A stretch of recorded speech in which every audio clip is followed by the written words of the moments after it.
কি হয়েছে? কোনো খুশির খবর আছে নাকি? আচ্ছা দোস্ত, তোর ভাবি আসছে, তোর ভাবিকে আগে খবরটা দিই, তারপর তোকে ফোন করছি। আর বলো না, আমার ফ্রেন্ড উজ্জ্বল আছে না? হ্যাঁ, উজ্জ্বল ভাইয়া। হ্যাঁ, ওর ওয়াইফ নাকি বিসিএস এর ফাইনালে টিকে গেছে, এখন বড় একটা দপ্তরে চাকরি করছে। সেই খবরটা দেওয়ার জন্যই ফোন করেছিল। কি বলছো, তাই নাকি? সংসারের এত প্রেশার থাকার পরও ওর ওয়াইফ কিন্তু পড়াশোনাটা ছাড়লো না, নিজের উদ্যোগে চালিয়ে গেল। আর তাছাড়া বিয়ের পর মেয়েদের সংসারে কত প্রেশার থাকে সেটা তো তুমি জানো। সেটা অবশ্য তুমি ঠিক বলেছো। সংসারের যা ঝামেলা। তোমার তো আর শ্বশুর শাশুড়ির ঝামেলা নেই, ওদের আবার কানেক্টেড ফ্যামিলি, শ্বশুর শাশুড়ি দেবর ননদ, এতগুলো মানুষের ঝামেলা, তার উপর দুটো বাচ্চা। এত প্রেশার সামলানোর পরও ওর ওয়াইফ কিন্তু পড়াশোনাটা চালিয়েই গেল। এখন ওর ওয়াইফের বড় একটা দপ্তরে চাকরি করছে। হ্যাঁ। সত্যি এরকম বউ পাওয়া কিন্তু ভাগ্যের ব্যাপার। ভেবেচিন্তে দেখলাম অনেক কপাল গুণে এরকম বউ পাওয়া যায়। জানো, স্কুল লাইফে কোনো মেয়েই উজ্জ্বলকে পাত্তা দিত না, অথচ আজ দেখো ওর ওয়াইফে কিনা বিসিএস ক্যাডার। আমি তোমাকে একদিন বললাম না, ওদের বাড়িতে একদিন বেড়াতে গিয়েছিলাম। হ্যাঁ, গিয়েছিলে তো। তো সেই দিন আমি উজ্জ্বলের বউয়ের হাতে রান্না খেলাম। রান্না খেয়ে তো আমি অবাক হয়ে গেছি। অবাক হয়ে গিয়েছো? একটা মানুষের রান্না এত ভালো কি করে হতে পারে?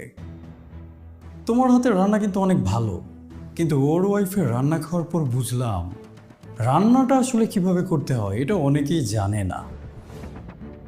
একটা মানুষ পড়াশোনা সামলাচ্ছে, শ্বশুর শাশুড়ি সামলাচ্ছে, দেবর ননদ সামলাচ্ছে, তার উপর দুটো বাচ্চা সামলাচ্ছে, তার রান্নাটাও চমৎকার। এখন তো আবার বিসিএস ক্যাডার হয়ে গেল, বড় একটা দপ্তরে চাকরি হচ্ছে। আসলে উজ্জ্বলের বউ যে অনেক লক্ষ্মী এটা কিন্তু অস্বীকার করার কোনো উপায় নেই।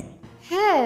এরকম একটা গুণবতী মেয়ে যে উজ্জ্বলকে বিয়ে করেছে এটা কিন্তু ভাবনার বিষয়। আমাদের কিন্তু একটা বাচ্চা, তার উপর শ্বশুর শাশুড়ি দেবর ননদ, কারো ঝামেলা তোমার উপর নেই।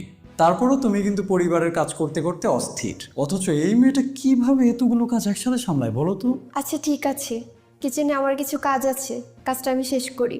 হ্যাঁ ঠিক আছে, যাও তুমি কাজ করো।